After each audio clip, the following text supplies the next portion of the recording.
નમસ્તે વિદ્યાર્થી મિત્રો, નોબલ સ્કૂલ ગ્રુપની ઓનલાઈન એજ્યુકેશનમાં હું આપ સર્વનું હાર્દિક સ્વાગત કરું છું. આજે આપણે ધોરણ 8 આપણો વિષય છે વિજ્ઞાન. એમાં આજનું આપણું ચેપ્ટર છે 4. એનું નામ છે પદાર્થ, ધાતુ અને અધાતુ. તમારે વિદ્યાર્થી મિત્રો તમારી ટેક્સ્ટબુક જે આપણે સાયન્સની છે એ ખોલીને રાખવાની છે. એમાં જે પેજ નંબર તમારું છે 44 એ તમારે કાઢવાનું રહેશે.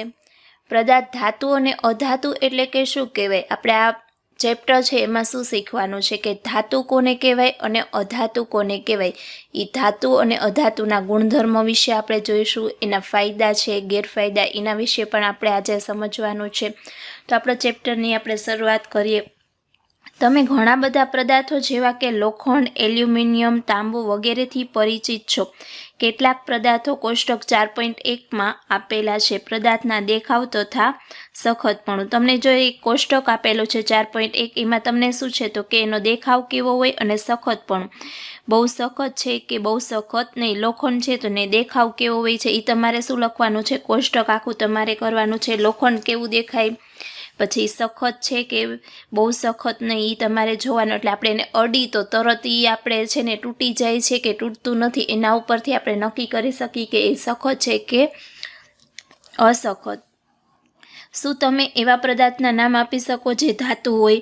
તે સિવાય કોષ્ટક 4.1ના પદાર્થના અધાતુઓ છે. ધાતુઓના તેમના ભૌતિક અને રાસાયણિક ગુણધર્મને આધારે અધાતુઓથી જુદા, એટલે કે કોઈ પણ ધાતુ છે ને આપણે અલગ કેવી રીતના પાડી શકીએ કે એને ધાતુ કે અધાતુ કેવી રીતના આપણે કહી શકીએ? તો એના રાસાયણિક ગુણધર્મો હોય એના આધાર ઉપર આપણે નક્કી કરી શકીએ કે આ ધાતુ છે કે અધાતુ.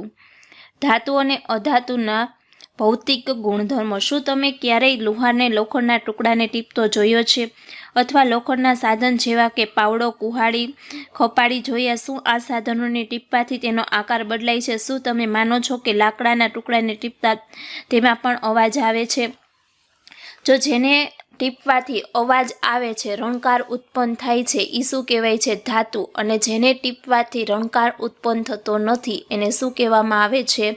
અધાતુ કહેવામાં આવે છે. એનો ભૌતિક ગુણધર્મો આપણે કેવી રીતના ધાતુ છે કે અધાતુ એને ઓળખવી હોય તો પહેલું છે જેને અવાજ ઉત્પન્ન જેમાંથી થાય છે એ શું કહેવાય છે? ધાતુ. અને જેમાંથી અવાજ ઉત્પન્ન થતો નથી એને શું કહેવાય? અધાતુ. પણ ટીપવાથી અવાજ ઉત્પન્ન થતો હોય એને. પ્રવૃત્તિ જો તમને એક 4.1 આપી છે એમાં શું છે તો કે એક લોખંડની એક નાની ખીલી અથવા કોલસાનો ટુકડો, બે વસ્તુ લેવાની. એલ્યુમિનિયમના જાડા વાયરનો ટુકડો અને પેન્સિલની અણી લો. લોખંડની ખીલીને હથોડીથી ટીપો. જો તમે આટલી વસ્તુ લીધી છે એ બધી વસ્તુને હથોડીથી ટીપવાની અને તમારે જોવાનું શેમાંથી તમને અવાજ ઉત્પન્ન થાય છે. જો અવાજ ઉત્પન્ન થતો હોય એ શું છે? ધાતુ. અને જેમાંથી અવાજ ઉત્પન્ન થતો નથી એ શું થશે? અધાતુ થશે. જોરથી ટીપવાની કોશિશ કરો. એલ્યુમિનિયમનો જે વાયર છે જોરથી ટીપો. આ જ રીતે કોલસાના ટુકડા અને પેન્સિલની અણીને પણ ટીપો.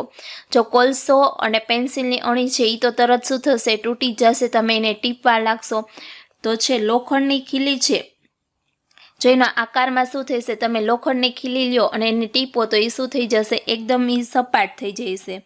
અને કોલસાનો ટુકડો તો શું થઈ જાય? એકદમ ભૂકો થઈ જાય અથવા તૂટી જશે. એલ્યુમિનિયમનો વાયર છે એમાં શું થઈ જશે? એ પણ સપાટ થઈ જશે. અને પેન્સિલની અણી પણ શું થશે? તૂટી જશે. તમે જોયું હશે કે લોખંડની ખીલી અને એલ્યુમિનિયમનો વાયર ટીપવાથી શું થાય છે? એનો આકાર બદલાઈ જાય છે. અને એનો આકાર બદલાઈ જાય છે એના પછી એમાં શું થાય છે તો કે તેમાં મીઠાઈના આકર્ષક બનાવવામાં વપરાતા વરખથી તો પરિચિત હશો. તમે ખાદ્ય પદાર્થને પેક કરવા માટે વપરાતી એલ્યુમિનિયમ ફોઇલથી પણ પરિચિત હશો. જે ગુણધર્મને લીધે ધાતુને ટીપીને પાતળા પતરા બનાવી શકાય તેને શું કહેવાય? ટીપાઉપણું કહેવાય. એક ધાતુની લાક્ષણિકતા, એનો ગુણધર્મ શું કહેવાય? ટીપાઉપણું. એનું શું છે? ગુણધર્મો છે. કોલસો અને પેન્સિલની અણી આ ગુણધર્મો ધરાવતું નથી. શું આપણે એને ધાતુ કહીશું? જો ધાતુનો પહેલો ગુણધર્મ શું છે? ટીપાઉપણું. અને અધાતુનો એ ગુણધર્મો નથી. શું તમે ધાતુને ગરમ તવાને પ્લાસ્ટિક કે લાકડાના હેન્ડલના વિના દાજ્યા વગર પકડી શકશો? કદાચ નહીં. શા માટે? બીજા થોડાક અનુભવની યાદી તૈયાર કરી. જેમાં લાકડા કે પ્લાસ્ટિકના હેન્ડલના લીધે તમારી જાતને ગરમ વસ્તુથી બચાવી શક્યા હોય, આ અનુભવને આધારે તમે લાકડા અને પ્લાસ્ટિકના ઉષ્માનું વહન માટે શું કહી શકો? જો લાકડું અને પ્લાસ્ટિક છે, ઉષ્માનું શું છે, એમાંથી વહન થઈ જાય એટલે કે ઉષ્મા એમાંથી પછી આપણે લાકડું ગરમ હોય એને અડીએ તો આપણને પણ ગરમ લાગે કે નહીં? એ પ્રમાણે પ્લાસ્ટિકના હેન્ડલ હોય તો એમાં પણ શું થઈ જાય છે? તમે ઇલેક્ટ્રિશિયનને સ્ક્રૂ ડ્રાઈવર વાપરતા જોયા હશે, તમે કેવા પ્રકારના હેન્ડલ હોય છે ને શા માટે? જો એમાં એકદમ પ્લાસ્ટિકનું હોય છે હેન્ડલ, તમે જે સ્ક્રૂ ડ્રાઈવર હોય એમાં જે કરતા હોય છે એનું હેન્ડલ કેવું હોય છે તો કે પ્લાસ્ટિકનું હોય છે. જો પ્રવૃત્તિ તમને 4.2 આપી છે, એમાં શું છે તો કે વીજ પરિપથ બનાવવાનો છે. જે તમે ધોરણ 7માં આપણે જો અલગ અલગ વીજળી કેવી રીતના ઉત્પન્ન થાય છે એના વિશે તમે શીખી ગયા હશો. વીજ પ્રવાહ પસાર થાય છે કે નહીં તેની ચકાસણી કઈ રીતે, ધોરણ 7માં તમે આ પ્રવૃત્તિ કરી ગયા છો. જો પછી તમારે લખવાનું છે કે પદાર્થની વીજ વાહકતા, લોખંડનો સળિયો હોય તો એમાંથી વીજળી ઉત્પન્ન થાય છે. જો એ વીજળી ઉત્પન્ન થતી હોય તો એ શું છે? સુવાહક છે, અને ન થતી હોય તો શું થાય? અવાહક છે. તમને જો લોખંડનો સળિયો, ખીલી, પછી કોલસાનો ટુકડો અને તાંબાનો તાર, તો કોલસાના ટુકડામાંથી વીજળી પસાર થઈ શકે નહીં તો એ શું થાય? અવાહક કહેવાય. તાંબાનો તાર છે તો એમાંથી પસાર થાય તો એ શું કહેવાય? સુવાહક કહેવાય છે. તમે અવલોકન કરો કે લોખંડનો સળિયો, ખીલી, તાંબાના તાર સુવાહક છે, જ્યારે સલ્ફરનો ટુકડો શું છે? કોલસાનો ટુકડો એ અવાહક છે. જો તમને એ બધું કોષ્ટક છે એમાં તમારે ઘરે લખવાનું છે, પેન્સિલથી તમે એ કોષ્ટક ઘરે કરી નાખવાનું છે. ધાતુના જે ગુણધર્મોને લીધે તેને ખેંચીને તેને તાર બનાવી શકાય તેને શું કહેવાય? તણાવપણું કે તન્યતા કહેવાય. એટલે જો ધાતુનો બીજો ગુણધર્મ શું થયો કે તણાવપણું, એટલે કે એને ખેંચી અને એને શું બનાવી શકાય છે? તણાવપણું. શું તમે ક્યારે લોખંડની તકતી કે પતરું, ધાતુનો સિક્કો, કોલસાના ટુકડા જમીન પર પડવાનો અવાજ સાંભળ્યો છે? જો ના તો અત્યારે જ પ્રયત્ન કરો. તમને ઉત્પન્ન થયેલા અવાજમાં કોઈ ફેરફાર નોંધાયો? જો આપણે ક્યારેય સિક્કો હોય કે પતરા હોય, કાંઈ પણ વસ્તુ નીચે પડે તો આપણને તરત અવાજ સંભળાય છે કે નહીં? એ અવાજ ઉપરથી જ આપણે નક્કી કરી શકીએ એ ધાતુ છે કે અધાતુ. તમે ક્યારે મંદિરના લાકડાનો ઘંટ જોયો? તમે તે માટે કારણ જણાવી શકશો? જો લાકડાનો ઘંટ હોય તો એમાંથી અવાજ ઉત્પન્ન થતો નથી, પણ જો આપણે ધાતુનો ઘંટ હોય, મંદિરમાં જાય બધા ઘંટ વગાડે છે એટલે તરત શું થાય છે? એમાંથી રણકાર ઉત્પન્ન થાય છે કે નહીં? જો જે રણકારયુક્ત અવાજ જેમાંથી આવે એને શું કહેવામાં આવે છે? ધાતુ કહેવામાં આવે છે.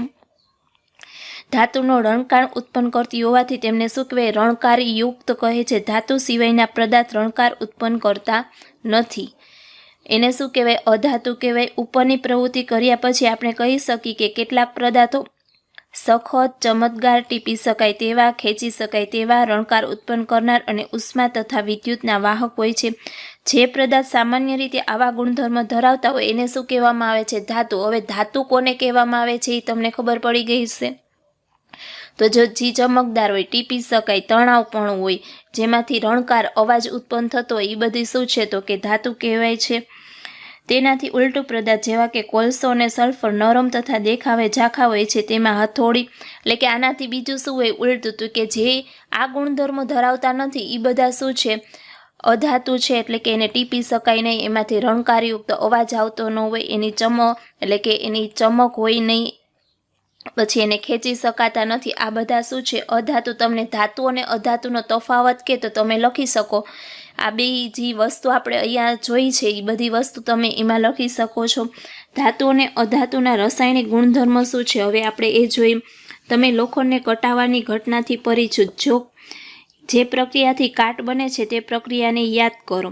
ધોરણ 7માં તમે મેગ્નેશિયમની પટ્ટીને હવામાં સળગાવવાની પ્રવૃત્તિ કરેલી. તમે શીખ્યા છો કે બંને પ્રક્રિયાને ઓક્સાઇડ લોખંડ અને મેગ્નેશિયમ સાથે ઓક્સિજનની પ્રક્રિયાને નીચેની રાસાયણિક સમીકરણ વડે લખવાની. જો લોખંડ છે તો એની સંજ્ઞા શું છે? Fe. ઓક્સિજનની સંજ્ઞા શું થાય તો કે O2. પાણીની સંજ્ઞા શું થાય? H2O. આ બધી વસ્તુ જ્યારે ભેગી થાય ત્યારે શું? Magnesium plus oxygen. મેગ્નેશિયમની સંજ્ઞા શું છે તો કે Mg અને ઓક્સિજનની સંજ્ઞા શું થાય? O2. તો આ બધી વસ્તુ ભેગી થઈને શું બને છે એ આપણે આની પછીનો જે લેક્ચર હશે એમાં સમજશું. થેન્ક યુ વિદ્યાર્થી મિત્રો.